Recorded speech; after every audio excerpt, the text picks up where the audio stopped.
बात करेंगे हम क्रिकेट की, पाकिस्तान के क्रिकेट जिसमें आया हुआ है आजकल भौचाल। हार रहे हैं हम दबा के, और कब नहीं आया होता भौचाल, ये बताइए। हमेशा ही आया हुआ होता है, लेकिन आजकल ये भौचाल थोड़ा अनसर्टन है ना। एक तो ये कि चैंपियंस ट्रॉफी का शेड्यूल जो है वो अनाउंस हो के नहीं दे रहा है। लोग जो है नज़र गाड़ के बैठे हुए हैं, हम लोग भी देख रहे हैं कि यार कब आए, कोई अनाउंस हो, कोई ऑनलाइन टिकट आए, बंदा टिकट खरीदे, हम जाएं कराची में देखें ऑस्ट्रेलिया को, वेस्ट इंडीज़ को, दीगर टीमों को। क्यों? क्योंकि इंडिया तो आ नहीं रहा है। तो जुम्मे को तो ये बातगश सुनाई दे दी गई थी कि जी फाइनलाइज हो गई हैं चीज़ें और हाइब्रिड मॉडल एक्सेप्ट हो गया है, लेकिन अब वो एक्सेप्ट हुआ है या नहीं हुआ है on written in black and white नहीं आ रहा ना। हालांकि चेयरमैन पीसीबी वो जा रहे हैं, दुबई में मुलाकात भी कर रहे हैं, वापस पाकिस्तान भी आ रहे हैं, 18 तारीख को बोर्ड ऑफ गवर्नर्स की मीटिंग भी है, लेकिन ये सारी चीज़ें जो हैं ये क्यों नहीं आ रही हैं? अनऑफिशियली अनाउंस हुआ है कि नहीं? नहीं ना, अनऑफिशियली अनाउंसमेंट अगर हो भी जाए तो उसकी वर्थ क्या है जब तक कि एक चीज़ ऑफिशियली अनाउंस ना हो जाए। ज़ाहिर सी बात है, too much on the stage, broadcasters, the fans, PCB, everyone. तो जनाब इसी पे हम बात कर लेते हैं। हमारे साथ मौजूद हैं साजिद खान, जो कि क्रिकेट एक्सपर्ट हैं और हमारे बहुत ही हर दिल अजीज़ हैं। साजिद भाई अस्सलाम वालेकुम, उम्मीद करते हैं आप खैरियत से होंगे। सर क्या खबरें हैं? कह तो सब रहे हैं, भारतीय मीडिया भी कह रहा है जी हो गया सब डन हो गया, और अब जो है वो हाइब्रिड मॉडल एक्सेप्ट हो गया है, 2027 तक का बेसिकली हो गया है, और जहां जहां अब इंडिया पाकिस्तान के उनके अपने होम्स में मैच आएंगे तो वो न्यूट्रल वेन्यू पे खेले जाएंगे 2027 तक। लेकिन अभी तक ऑफिशियली आईसीसी 2025 की अनाउंसमेंट क्यों नहीं कर रहा है भाई? अस्सलाम वालेकुम फैसल भाई और सोनिया, आप दोनों को, पूरी दुनिया में बोल्ड न्यूज़ देखने वालों को अस्सलाम वालेकुम। बहुत इंपॉर्टेंट मौजू है फैसल भाई, Sonia. Pakistan 2025 ICC champions trophy क्या रमज़ान में होने जा रही है? पाकिस्तान क्रिकेट बोर्ड रमज़ान आ रहा है, तो मेरे अपने ज़राए आज की लेटेस्ट अपडेट तो ये है, क्या रमज़ान में होगी, रमज़ान से आगे जाकर ईद पे शुरू होगी, ये भी मेरे पास अभी तक तो यही इत्तला थी।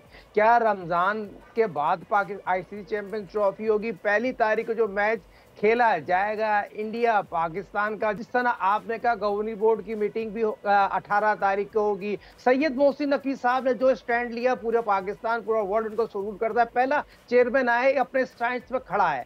न्यूट्रल मेनू का मतलब ये होता है, पाकिस्तान की टीम तो इंडिया जाती थी, इंडिया पाकिस्तान मेरे ख्याल में मुझे याद पड़ता है 2005 में आई है। उसके बाद इंडिया नहीं, जस्टिस पाकिस्तान ने बहुत अच्छा पेश किया। जो मौजूदा आईसीसी के दुबई में जो हेडक्वार्टर है, वो वहां पर जे शाह साहब बैठ चुके हैं, उन्होंने अपने तमाम पत्ते शो कर दिए हैं। आईसीसी बीच के एक मुल्क है, मगर इससे क्या होगा? क्रिकेट की आवाम सफर हासिल कर रही है ना।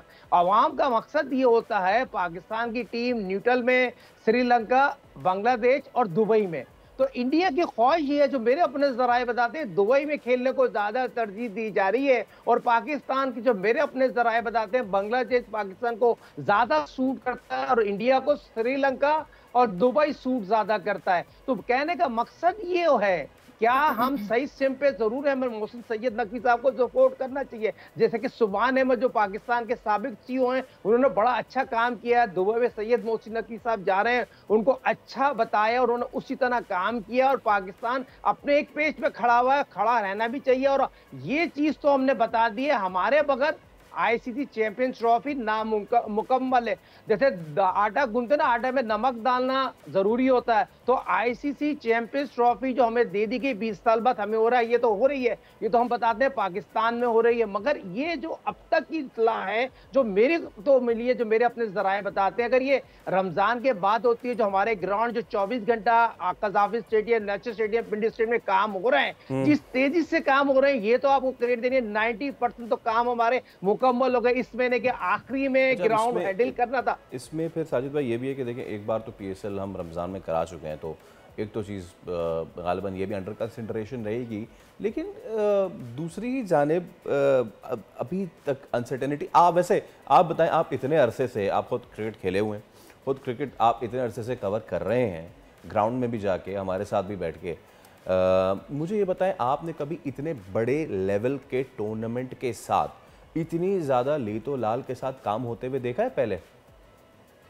देखिए, मैंने कभी भी नहीं देखा, कभी भी कोई भी पाकिस्तान के कितने भी क्रिकेट बोर्ड के चेयरमैन आए, वो अपनी एक जगह खड़े नहीं रहे। स्टांस एक ही बंदे ने लिया, सैयद मोहसिन नकवी वजीर दाखिला पीसीबी के चेयरमैन मोहसिन नकवी ने इस चीज को स्टैंड लिया, वजीर आजम पाक फौज ने स्टैंड लिया, तो ये चीज तो यकीनी तौर पर सारी टीमें पाकिस्तान में आ रही है, सिवाय एक इंडिया जो यकीनी तौर पर हमारा दुश्मन मुल्क है। उसने 2009 में हमारी क्रिकेट को डैमेज किया, जिसकी वजह से आज दुनिया भर में जो इंडिया को जो भूख की खानी पड़ रही है ना, वो इसी वजह से आ रही है। ये पीसफुल मुल्क है, दुनिया की सारी टीमें आ रही है। अगर ये पहले मांग जाता तो 90 दिन पहले तमाम चीजें, बोर्डिंग लॉजिंग सारी चीजें हो जाती, मगर असल चीज ये है फैसल और सोनिया, जो टीवी राइट से सारा कमर्शियल इंडिया के पास से आता है, 90% वो आईसीसी बीसीसीआई को चलाता है। और मगर ये चीज जरूरी है, जो दूर आईसीसी का ये इवेंट है ना, आईसीसी ने डंके की चोट पे कह दिया आईसीसी इवेंट में इंडिया पाकिस्तान का मैच होगा, वो बिकेगा, एक मैच से आपका सारा आईसीसी इवेंट कवर हो जाता है। तो इससे आप अंदाजा लगा रहे हैं हमारी कितनी अहमियत है।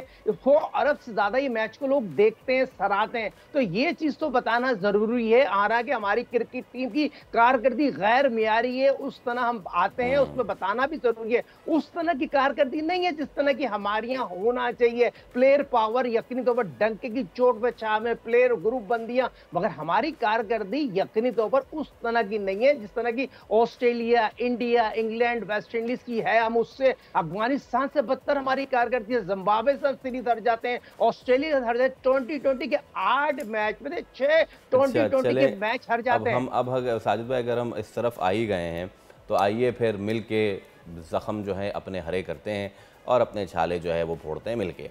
मुझे समझ में नहीं आ रहा कि पाकिस्तान की जो इस वक्त क्रिकेटिंग स्ट्रैटेजी है वो क्या है। जिम्बाब्वे से हम हार गए, साउथ अफ्रीका से हम हार गए, ऑल्दो के वनडे टेस्ट अभी बाकी, लेकिन उससे भी बंदा क्या ही उम्मीद लगा ले। तो पीछे सीरीज़ में क्या हुआ, मैं ज़रूर उस पर बात करना चाहूँगा साजिद भाई। पहला जो T20 जो हमें जीतना चाहिए था वो हम नहीं जीते। दूसरा T20 इतना सारा रन करने के बाद भी जो है वो हम हार गए। हारिस रऊफ बड़े अच्छे दोस्त थे आपके, उनके बारे में मैं फेसबुक पे देखा तो किसी ने लिखा हुआ था कि हारिस रऊफ या तो मैच जितवा देते हैं या मैच हरवा देते हैं, बीच में कुछ भी नहीं है। क्या हुआ इन दोनों T20s में साजिद भाई? बहुत इंपॉर्टेंट सवाल किया। हारिस दोस्त भी हैं, हारिस को मैंने मोटिवेट किया। ऑस्ट्रेलिया में आउटस्टैंडिंग बॉलिंग करते हैं और साउथ अफ्रीका, जिम्बाब्वे में बैट बॉलिंग करते हैं। ये अच्छे बॉलर की निशानी नहीं होती है। आप अच्छे बॉलर जब बनते हैं जब टीम को आपकी जरूरत हो और आपको मैच विनिंग कराएं।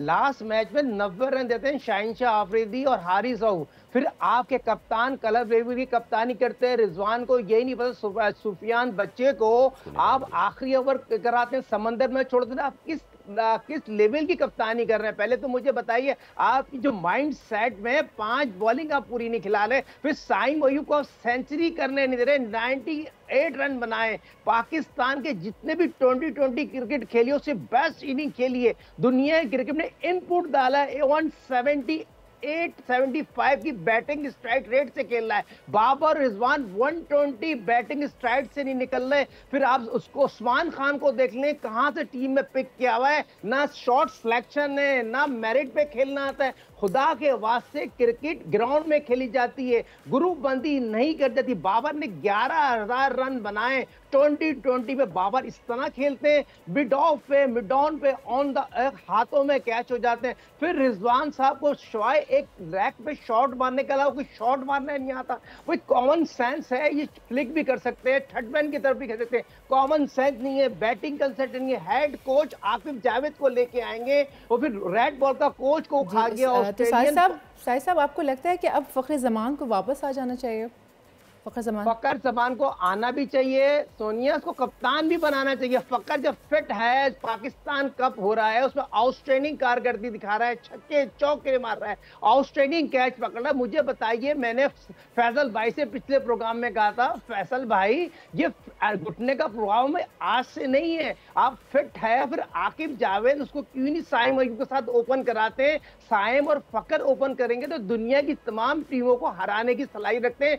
सऊद शकील को मिडिल ऑर्डर में लेके आए, शान मसूद को लेके आएंगे। बात सिंपल से ये, दोस्ती यारियों में टीम नहीं होती। पाकिस्तान के लिए सोचे, पाकिस्तान के पास अभी भी बहुत अच्छे लड़के हैं। एक शादाब खान बहुत अच्छा लड़का आ गया, फिर फकर ऐसा प्लेयर आ जाएगा। साइम के साथ, तो भी इनकी दुकान दोनों की क्या चलेगी। बाबर रिजवान दोनों मासरत के साथ 2026 वर्ल्ड कप में मुझे नजर नहीं आते इन टीम में वर्ल्ड कप में होंगे। आईसीसी चैंपियंस ट्रॉफी ओडीआई में मेरे ख्याल से अंडर 19 के वो शाहजेब की बात कर रहे हैं जिसने बैक टू बैक सेंचुरीज मारी थी। साजिद भाई थैंक आपका बहुत शुक्रिया।